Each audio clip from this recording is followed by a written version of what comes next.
Hi, I'm Mario, And I'm Amilcar. and this is Two Mics, One World Cup. And today we're going to be covering Group D, which consists of France, Australia, Denmark, and Tunisia. And today we have a special guest, Florent, straight from France. Kind of, sort of. He's in LA now, but thanks for joining us, Florent. You're very welcome, and bonjour, everybody. Bonjour, ça va?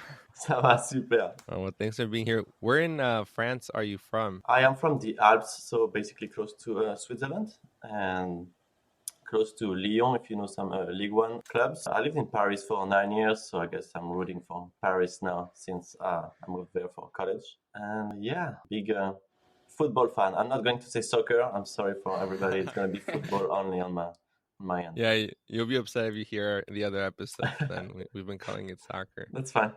You're a PSG fan now. Did you grow up a Lyon fan, or were you a fan of a different Ligue 1 team? I guess when I was growing up, there was not a lot of football on TV, at least for free, and my parents hated football. So the only games I was able to watch was the French national team, because it was on national TV for free on TF1, like the first channel.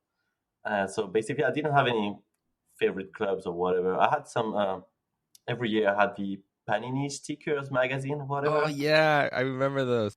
I'll admit, I still collect them. Yeah, I'm it's still a thing. Yeah, it's still going strong. And so, yeah, I was just buying stickers maybe every week or once every other week and just sticking them into my magazine. But I had no idea. I didn't know who they were because I was not watching any League One games. Yeah, I still get those. So yeah, I think in 2006 is when I started, and I'm 29 years old, and like my brother and now all my siblings, we just do it kind of just for fun now. Like, well, it always was for fun, but yeah, those are pretty cool. If you look at the old one, they were much more creative than the new ones. Like they were taking pose, and they were not in their jersey. They were like at home, and it was different. If you look at the ones from the 90s, or 80s, it was like crazy. Like they were in their car, on their bike, or whatever. It was just so random. Like low budget. Yeah, exactly. Do you have a picture of yourself? Okay, here is one. Here's a selfie, perfect. Oh, that's so yeah. It'd be like if now everyone just sent like selfies of them like doing random things. Outside of France, do you support any other teams, or are you basically just a French football fan? Yeah, I guess just French. I like some other teams, but I wouldn't consider myself as a supporter or a fan. There are some players that I like, but I don't really care where they play. I just like them as a player. All right, so Messi or Ronaldo? Let's get to the thick of it right there. That's a very tricky question. I hope you have 15 minutes. So I'm not a fan of Barcelona at all. Like I cannot stand them. We're gonna get along very well. Okay. So for many reasons, not only about the remontada against PSG a couple of years ago, but it was even before that. So I couldn't stand Messi at all. Always thought that Barcelona tiki-taka playing style was just so annoying and boring, and everything depended on him, and it was so annoying because this guy is just gifted like crazy. So I'm like, yeah, I like Ronaldo because he's very talented, but he's working very hard, whereas Messi is just gifted and just doing his magic. But now that Messi is playing for PSG, I'm like, oh, shut up. Messi is so good. Yeah. Exactly. So I'm like, I like Messi, but I like them both. I don't have any issues against any. I'm fine with both. Doesn't matter. I think they're both good in their different ways. But I agree. I think most people agree with like Messi's just gifted, and Ronaldo like had to like work to get to where he's at now. So it's like I guess whatever you value, it's like where people pick and choose. I agree. And when I was a soccer player in my career, which is very basic and amateur. But I was not gifted by any means. So I was just working. So I was like, so that's why I felt closer to Ronaldo than Messi, because I had to work hard to be on the team. And yeah. There you go. Lucky for France, you won't have to see them, at least in the group stage. What you will have to see is some teams you've seen a lot of recently. Australia, Denmark, not Tunisia, but basically Group D for this World Cup is a copy of Group C from 2018. What did you think when the draw happened and you saw like Australia and Denmark again? Were you like, yes, Australia, Denmark, and then now Tunisia, last time it was Peru? Or were you like, oh man, I wish we'd have a different team to play? First, I was like, those teams again. That's annoying, but at least it's kind of easy. To be honest, it's an easy group. and everybody, press included, that we have the coach, Didier Deschamps. Hmm. Everybody thinks that he's very lucky. Like throughout his career as a coach, as a player, he's always been lucky. So they were like, oh, he's lucky again. So here it is. He has some lucky magic or whatever, and they made fun of it. And I think it's a pretty easy group, to be honest. I think Denmark is maybe the one that is the most dangerous. And I think the last couple of games we played against them was either a draw or even we lost, I think. Yeah, I think remember. twice actually in the not Europa League, the Nations League. Yeah. So for some reason I think they know us pretty well and they know how to play against us. So it's gonna be I think it's the second game of the group for us. So if we can have a draw there, I think it's a good thing. But we should win against Tunisia and Australia. Kind of like what you mentioned, like, oh, like it's not like the hardest group, but I feel like if you're an Australia fan and you're like, they were probably darn it, like France and Denmark again, can't catch a break. I know that's how I felt when Mexico played Argentina twice in 2010 and 2006. Well, I guess the interesting part with that is like, do you think it's better to have an easy group or like a harder group to get tested first, or like I don't know, how do you feel about that?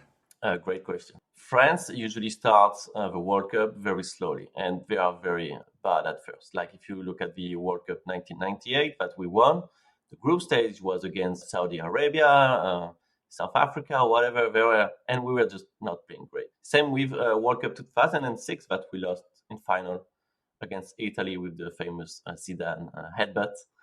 But if you look at the group stage, we were just terrible. And I think we qualified as a second or whatever. We were just playing so bad. And World Cup 2018, we were playing bad in the group stage. And then we started playing in the knockout stage against Argentina. And all of a sudden, things have changed drastically. Yeah, it was a great game. I agree.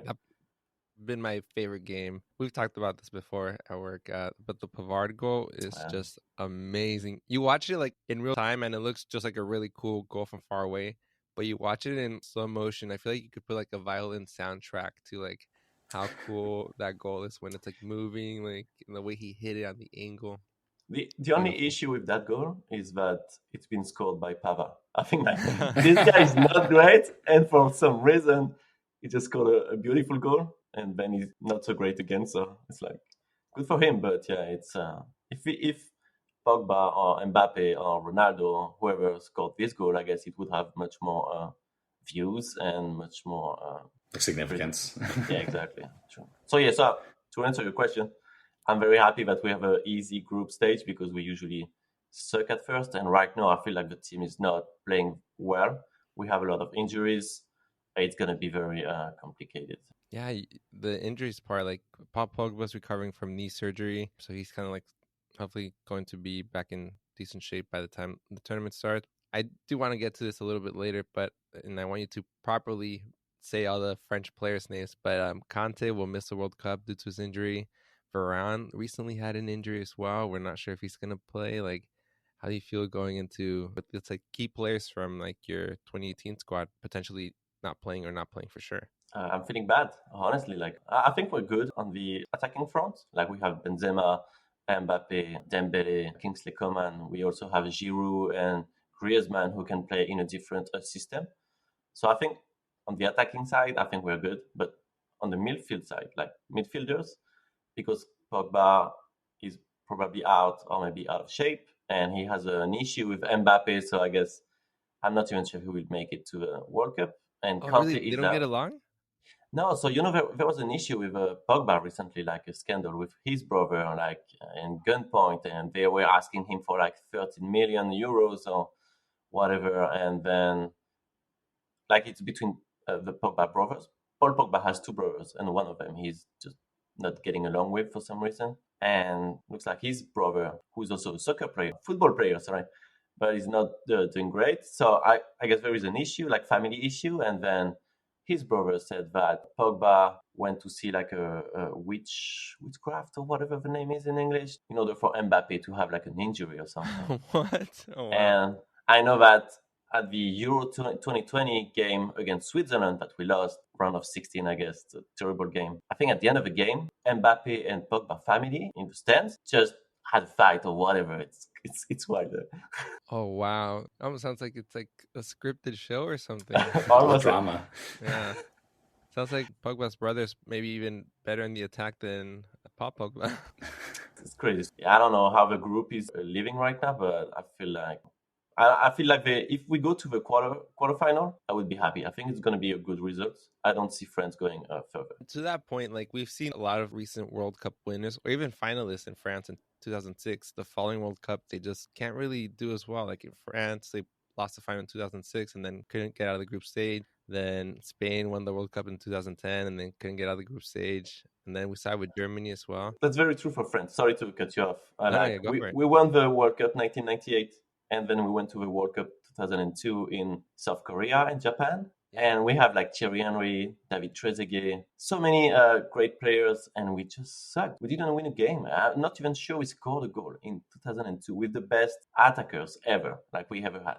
And then, like you said, 2006, we went to the final, lost against Italy. Fine. 2010 in South Africa, it was crazy. Like the players on strike, not even wanted to play, didn't even make it out of the group stage. That's very true. So I'm not very confident for this World Cup, to be honest. Then 2026 looks promising then. Yeah. Every other year. Where is it? I'm not even sure where is it. Here. It's in LA. It's Mexico, Canada. Or US, yeah. I'm not sure what the LA venue is, but I know LA is going to be hosting a few matches. Yeah, they'll probably have it at SoFi, I'm guessing.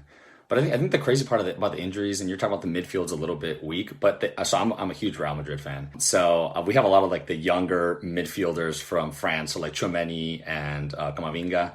And I mean, Tchouaméni's 22, I think Camavinga might be 20. The only thing I'll say about that is that they're super young, but they've played in huge games like Champions League finals and played some good matches. So we'll see. I mean, I think Tchouaméni's like going to be one of the best midfielders in the world in maybe like the next couple of years because he's just so big and can just really take anybody on. So I'm very curious about that. But I think the backline was already maybe questionable before, and now with Varane like maybe playing, maybe not playing, I think that's where it's going to be interesting to see what Deschamps does with that. I fully agree. Yeah, I think Camavinga and Tchouaméni have a great career ahead of them. I think they will do great, and I'm very glad for Real Madrid that they have both of them. If they can give them some time to play on the field, that would be great. But I know you already have a great midfielders at Real Madrid, so it's going to be tough. So I would have much preferred that either Pogba or Kanté would be there to just play with Tchouaméni or Camavinga, so we can kind of lead them in some way and teach them some stuff.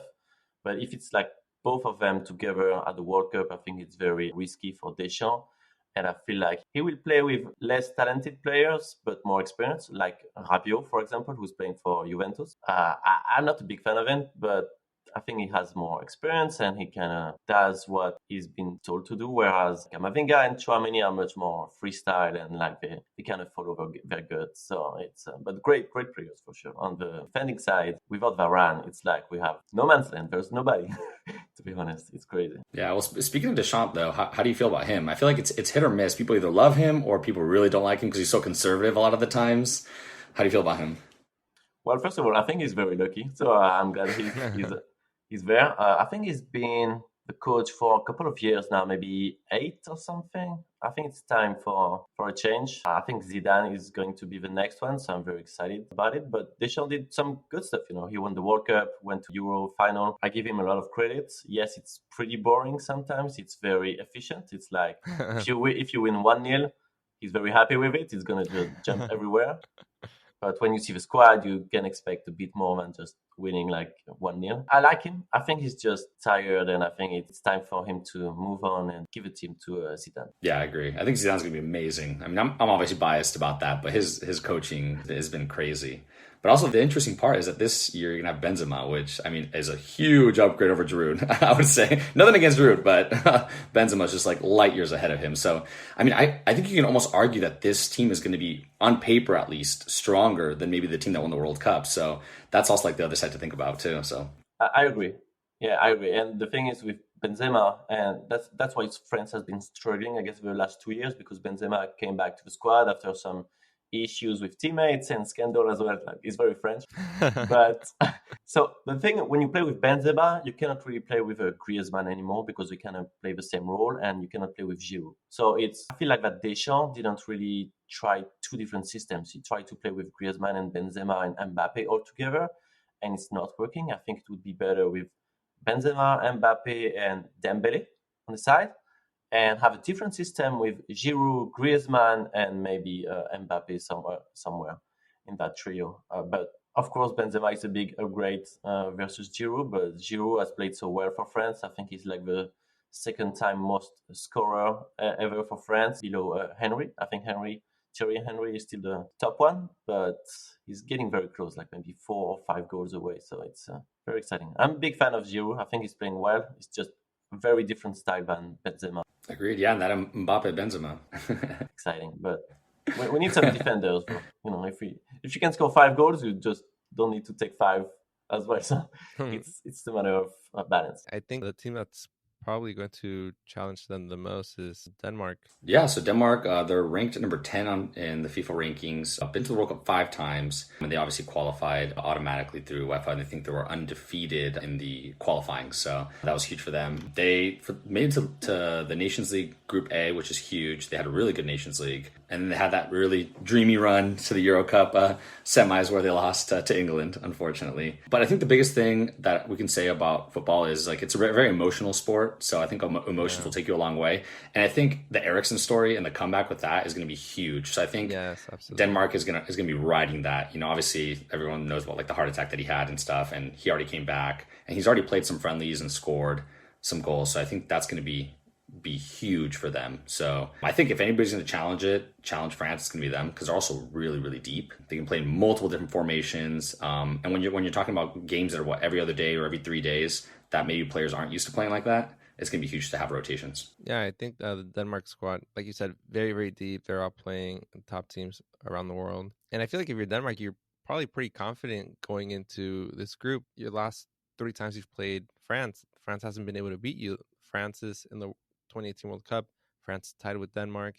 And then in the Nations League, it was, I think, a 2-1 and maybe like I don't remember the score of the other one, but Denmark's been able to beat them. Florent, you mentioned like they match up pretty well. I think they definitely have the talent and the depth to stay competitive in this group and maybe even do a long run. And going back to the 2020 Euro, they're probably like my sentimental favorite team as well. And yeah, Eriksen's back fully healthy. He's playing well with Manchester United. So I think he'll be pretty key. You kind of talked to it already, Florent. How do you feel about Denmark in general in this group? Yeah, I think their place is between the first one or second one, like the first or second place in this group. They can beat France, and then they can beat obviously the other teams. Yeah, they should be confident. And like you said, it's a crazy story with Eriksen coming back from out of nowhere, kind of big asset for him. I really like their goalkeeper as well, Schmeichel. I think he's playing very good. Yeah, he plays in France, right? He's playing in France. I think he's playing for Nice. It's very hard to beat. Great goalkeeper for sure. Just like his dad. Exactly, yeah. Where was his dad playing? I'm not sure, but Peter Schmeichel's like basically one of the... He's like an announcer now, I think, and he's like one of the best goalkeepers in like the history of the world. So he's up there, definitely. No, and they have Christensen too. But Christensen in the defense, which is quite interesting. With Barcelona, he's made some questionable decisions at times. So Barcelona in general is very questionable right now, I would say. It means a lot that you say that. Gotta be honest.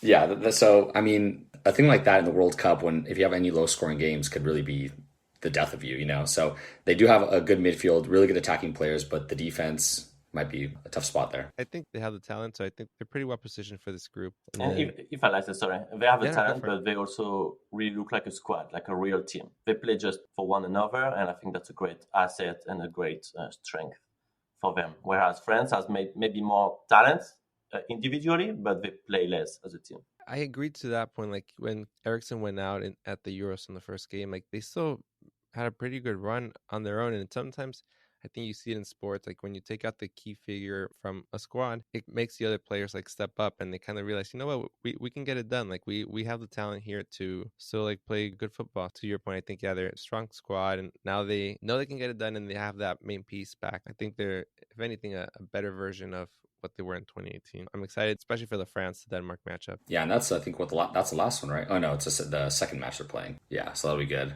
Talking about probably, I think, maybe the next strongest team is probably Australia. That we're going from there. There you go. So I would say they're probably maybe like the weakest African side in the World Cup right now. You know, we have obviously Senegal, Cameroon, some better teams in there, but they basically barely made it in an AFCON. They got the semifinals of AFCON. Biggest thing with them, I would say, is it's gonna be a low scoring match. Like they play basically super, super tight, have 10 men behind the ball at all times. So it's going to be, like we've talked about many times, if you get a goal scored against you on that, like get ready to see just, 10 players in the box. Not be able to get anything in. So that's where I think France will be able to exploit that because they have so many playmakers that know exactly what to do to get through that. But it could be tough for all the other teams. And I think that may be where Denmark struggles a little bit because they're just going to play super defensive. This is about Tunisia, right? Yeah. Oh, Okay. sorry. Oh, my bad. Yeah, I was talking about Tunisia. Sorry. No, it's all right. It's all good. Yeah, they got their first ever World Cup win at last World Cup against Panama, and yeah, they're looking to build on it. I agree. At least on paper, it's probably like the weakest African side. I'm curious to see how they can match up against like a group that already knows themselves well. So I think that could be an advantage. They haven't played directly with France, Denmark, Australia, where the other teams like Florent, you mentioned, like Denmark knows how to play France, and I think that could definitely complicate it. And even if maybe they're not in the knockout phase, I think they can still be a factor in determining who ends up making it through. Yeah, I look at the Tunisian squad because I wasn't sure who was playing there. And first, there was only one player I knew who is playing in French Football League. It's Wabi Kazri. I think he's one of the attackers. He's a decent League One player. He's been playing there for quite some time now, scoring a few goals. But all of the other players in that team are just playing in some exotic Yeah, league. good, So good. I don't know any of them, but you never know because, like you said, they can be 10 in a box and they can have a draw, and for some reason they will score a goal, and then you're kind of screwed because you have like 15 minutes left and you haven't been able to score a goal, and then you start panicking and doing some crazy stuff, and they end up winning. So you never know, but yeah, on paper they obviously are not the favorites. Now we could probably move on to the Socceroos, Australia. Current FIFA ranking 39. They're making their fifth consecutive World Cup appearance. No, sorry, their fourth consecutive World Cup appearance. And they had probably the longest road to the World Cup.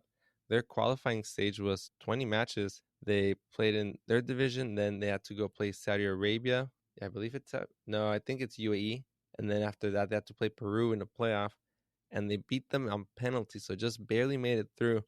Which the funny thing is, if that means if Peru would have won, it would have been like the exact same group from the previous World Cup. The only thing that changes the group letter, instead of C, it'd be D.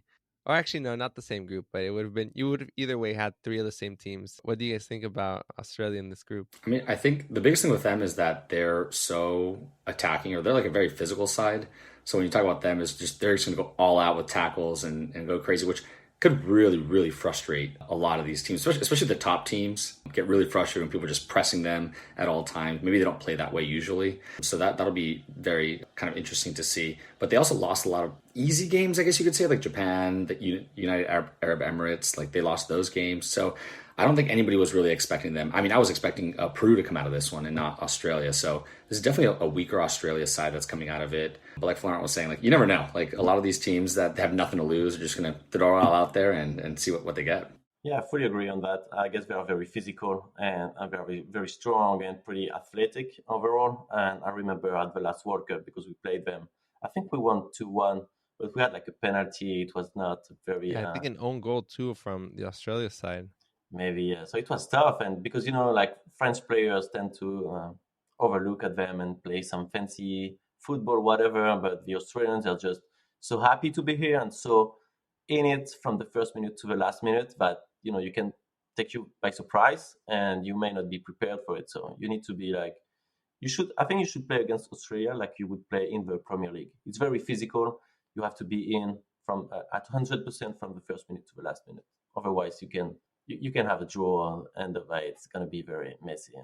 Usually, it's not a beautiful football. It's pretty boring and classic. Like you just kick a long ball and then someone runs for it and you try to Yeah. make something out of it. But it can be pretty efficient in some way. Yeah, you're thinking like, are they playing football or rugby? Like, what is this? Like, they're just going so crazy into the tackles. Yeah, and I think also you mentioned how like France can be kind of slow to really get going. And they're playing Australia for the first match. It'll be important to see how both teams show up to play that first game. Everything's possible. If you look at the previous World Cup, there is always a big nation which is not going to make it to the knockout stage, and it can happen to anybody. So why not France? We won the last World Cup, and I know we usually suck on the following one, so it can be us totally. Yeah, it's like the World Cup curse, right? Where the one that makes the World Cup never makes it out of knockout. And I think I was reading somewhere that 4 out of the 5 World Cup winners, the last World Cup winners, have lost their first match, like specifically, even if they make Oh it out of the wow. group, but they always lose their first match. So that'd be a big one, Australia, France. So that might be the one. I hope not. Yeah, right. You're like not looking promising. I wonder what like the psychological aspect of that is, because maybe you show up to this tournament, you're like, oh wow, we won this whole thing. We had this crazy run last time. So for players that have been there before, do they have just like more pressure, thinking like, oh wow, we need to dominate again, or like do you kind of go into the tournament knowing like, well, it's not going to be as good as last time because we probably won't win. Like, I wonder if there's any like psychological aspects that like play into players like just not doing maybe quite as well. It's a good question. I guess you should ask them directly because I wish I mean, it I might be wish I it. could play. I wish I could play and tell you how I feel at the second World Cup, but I have no idea. Yeah. It is wild though, because you think, yeah, maybe they're just overconfident, and then especially maybe when you're going up in Australia, which you could argue is the weaker side in this group. You're like, oh, we're gonna beat them, no big deal. Let's just take it easy. We're starting off slow, and then all of a sudden, next thing you know, they give up a goal, and then they just, like you're saying, they just scramble, and then they don't know what to do, and then they could just go down from there. We've kind of alluded to like what we think. Florent, what do you think is going to be the final rankings for the teams in this group? Hopefully, France will finish first. I hope so, and then Denmark, and then I would put Tunisia first before Australia for some reason. Yep, I have similar. I have Denmark first, France second, and then Australia, Tunisia. I don't think it'll be the World Cup curse because their team is just so good, so stacked.